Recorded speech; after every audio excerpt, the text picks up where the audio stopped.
If you rub 2 coins together for exactly 5 minutes, it turns to fairy dust. Fact: the ozone layer is made up of billions of liquefied gummy bears. Fact: cat scans are read by cats. That's why they're called cat scans. Fact: Jello is made of coagulated tears. Welcome back, guys. So, what do those things have in common that I just mentioned? Besides them all being fact, of course. They are perceptions. They're ideas. They are what we call points of view, or expressions of them, rather. And that's what this week's lesson is about. Points of view. Which is really like the what of the scene. So why is that important? Well, in improv, it's important because it tells the story of the scene, while tying in both the environment along with the objects within it, as well as the connections. If you didn't have a point of view, your scene would probably look kind of like this.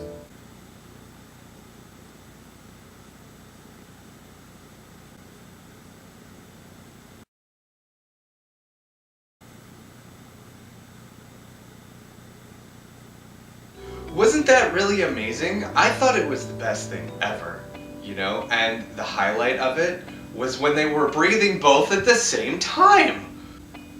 Yeah, right.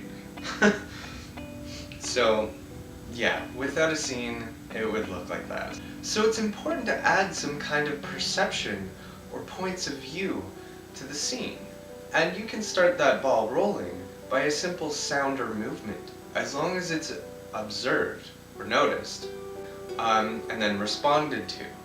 A simple sound or a simple movement can be a representation of that person's point of view or what's going on with the character. And if the other person can pick that up and respond to it, then they can start the story from that. And the great thing about improv is that all points of view matter. They don't have to be accurate in real life. And so you can add whatever you want. Like some of the things that I mentioned at the beginning, you could add those if you wanted to. Or you could come up with your own stuff, you know, as long as it adds to the scene. Because it still has to follow that principle of yes and. So you're accepting what's going on and you're adding to it.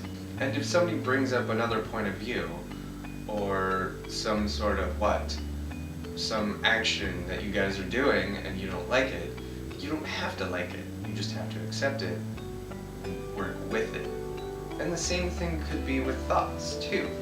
You know, you're not always gonna like all the thoughts that come into your head, and that's fine. You don't have to agree with those thoughts.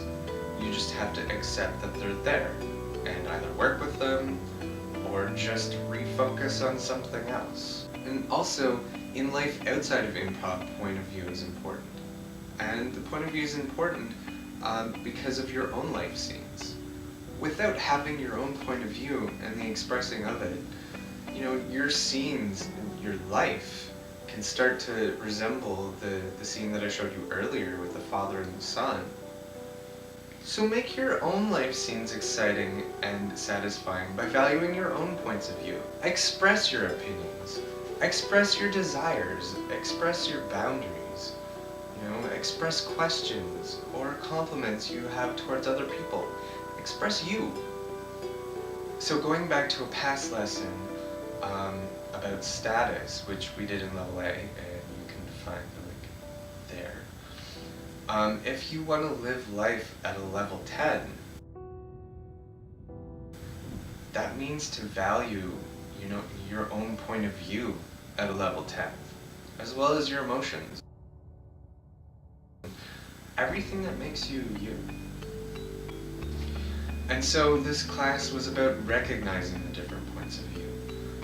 And so we would revisit listening skills and observing skills to see what was going on, to read the situation, to read what message was being sent by the other person through their actions or their words, and then we would verbalize that and talk about it, kind of analyze it, and do it on a conscious level, when normally all this stuff kind of happens on a subconscious level.